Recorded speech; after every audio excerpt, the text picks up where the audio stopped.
ምናልባት እስከዛሬ በአንተ ህይወት ላይ ገርሽን ከአንቺ ጋር ምሽቱን በጣም የሚያሳዝን ነገር ሄርሜላ ልብ ሰባሪ ቪዲዮ አመጣች።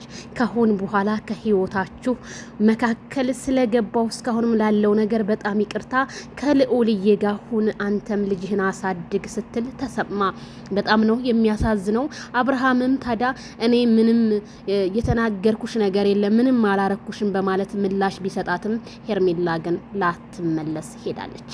ሄርሜላ እባክሽን ተመለሺ፣ ምክንያቱም ማይክል ጃክሰን ብዙ ጊዜ እየሰጣት አልነበረም።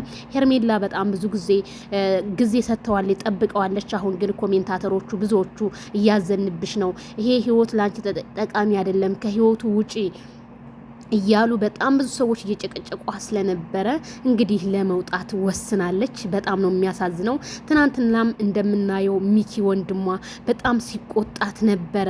በጣም ተፈልገሽ እንጂ ፈልገሽ የምትሄጂ ሴት አይደለሽም፣ ለምንድን ነው ከሱ የማትረቂው ያላት ቪዲዮ እኔ መቼም አይረሳኝም። እኛ እንደዚህ አልነበረም የምንጠብቀው።